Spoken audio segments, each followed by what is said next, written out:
Bien, chers élèves, bonjour.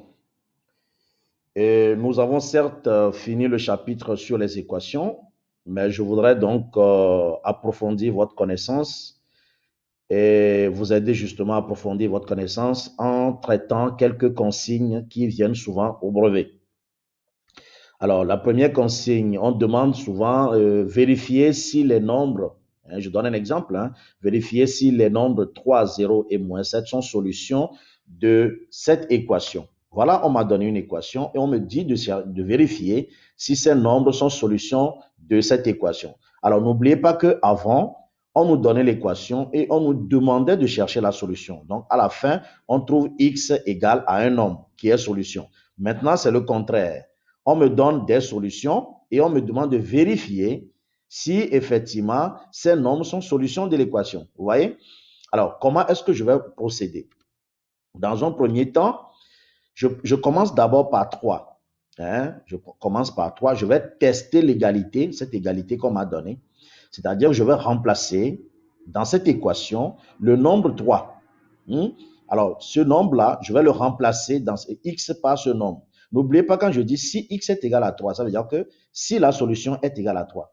Vous voyez? Alors, je vais remplacer cette solution dans cette équation pour voir si le nombre que je vais trouver à gauche serait égal au nombre que je vais trouver à droite. C'est ça le principe en fait. Alors, si x est égal à 3, alors dans l'équation, j'aurai 3 au carré plus 3, j'ai remplacé x par 3. Vous voyez? Égale 21 moins 3 fois 3. Maintenant, le reste, c'est des calculs à faire une expression numérique, calcul numérique. Alors, je vais commencer par faire d'abord 3 au carré, puisque c'est la puissance.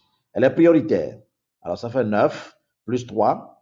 Ici, je vais d'abord faire la multiplication. N'oubliez pas que la multiplication est prioritaire sur la soustraction. Alors, je vais faire d'abord 3 fois 3, 9. Donc, j'aurai ici 21 moins 9. Alors, je continue à faire des calculs. 9 plus 3, ça donne 12. 21 moins 9, ça donne aussi 12. Effectivement, le nombre que j'ai trouvé à gauche est égal au nombre que j'ai trouvé à droite. Ça veut dire que l'égalité est vraie. Donc, je peux conclure que 3 est solution de cette équation. Vous voyez? On va faire un deuxième exemple. Voilà l'exemple qu'on m'a donné. Est-ce que le nombre 0 est solution de l'équation? Toujours la même équation.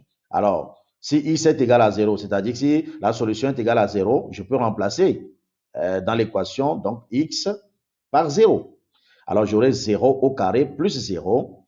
Et ici, j'aurai 21 moins 3 fois 0. Vous voyez, j'ai remplacé x par 0. Alors, je vais faire des calculs.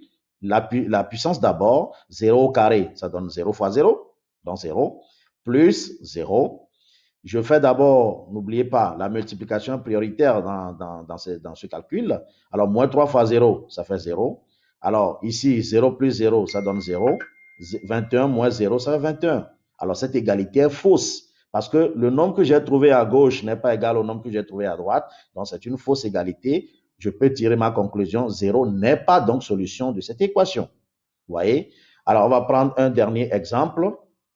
Alors, on me demande si moins 7 est solution de cette équation. Je fais la même chose. Je remplace alors la valeur de x par moins 7 dans l'équation. Alors, j'aurai moins 7 au carré plus moins 7. Ici, j'aurai 21 moins 3 fois moins 7. Alors, n'oubliez pas que je fais d'abord la puissance. Alors, moins 7 au carré, ça fait 49. Plus qui rencontre moins, ça fait moins. N'oubliez pas. Donc, ça fait 49 moins 7. Et ici, j'ai 21, mais n'oubliez pas que je fais d'abord la multiplication. Alors, moins 3